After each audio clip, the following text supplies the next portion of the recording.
बर्फानी तूफान में फंसे सयाहों को लूटने वालों से हिसाब किताब शुरू। ओवरचार्जिंग की शिकायत पर मरी में 15 होटल सील कर दिए गए। महंगे खाने फरोख्त करने वाले होटल भी बंद। जिला इंतजामिया को सोशल मीडिया और कंट्रोल रूम पर शिकायत मौसूल हुई।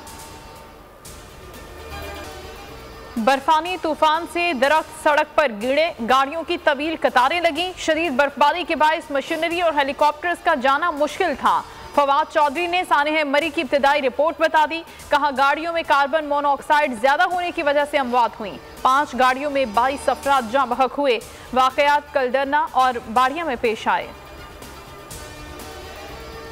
मरी में बर्फानी तूफान में फंसे अवाम के लिए पाक फौज का ऑपरेशन बेहतरीन करार। आर्मी चीफ की जेर सदारत core commanders conference. General Qamar Javed Bajwa ने फॉर्मेशंस के ऑपरेशन सराहे। कहा, दरपेश खतरात से निपटने के लिए बामकसद तरबियत मुसलसल जारी रखी जाए।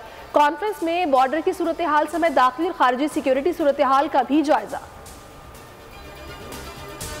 मिनी बजट का आम आदमी पर कोई असर नहीं पड़ेगा। वजीर आजम इमरान खान कहते हैं, महंगाई आलमी मसला है, पाकिस्तान अब भी सस्ता मुल्क है। इस्लामाबाद में तकरीब से खिताब में कहा, बदकिस्मती से रिंग रोड मंसूबे में करप्शन सामने आई। पाकिस्तान को तमाम बहरानों से निकाल लिया। कोरोना के दौरान जो इकदाम हमने उठाए, बरतानिया ने भी फॉलो किए। नवाज शरीफ की ताहयात नाअहली खत्म की जाए। सुप्रीम कोर्ट में दरखास्त दायर। दरखास्त सुप्रीम कोर्ट बार एसोसिएशन के सदर की जानिब से दायर की गई।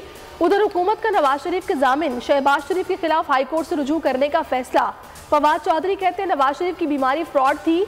17 माह में लंदन में इलाज नहीं कराया। बाहर बैठकर मुल्क और कानून का मजाक उड़ा रहे हैं।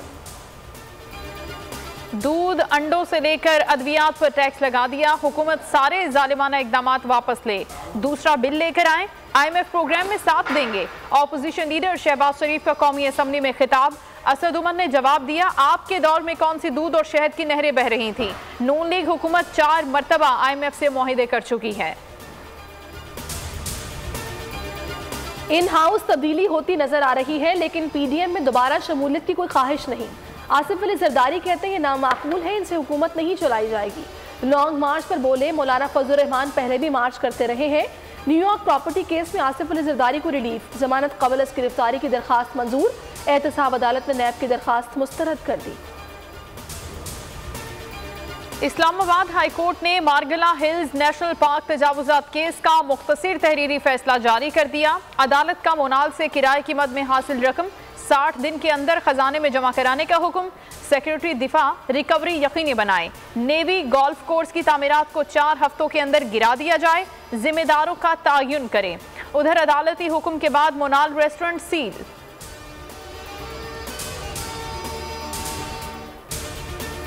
बल्दियाती तरमीमी बिल के खिलाफ जमात इस्लामी का धरना 13वें रोज में दाखिल। कायदीन का कहना है कि धरना पूरे सिंध के हकूक के लिए है। सिंध हुकूमत ने काला कानून पास कराया। ये कानून दस्तूर के खिलाफ है, इसे चलने नहीं देंगे।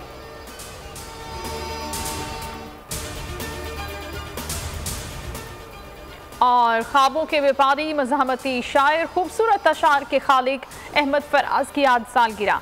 आबरूए गज़ल 1931 को आज ही के दिन को हाथ में पैदा हुए। अहमद फराज चाहने वालों की आंखों से ओझल, मगर दिलों में आज भी जिंदा हैं।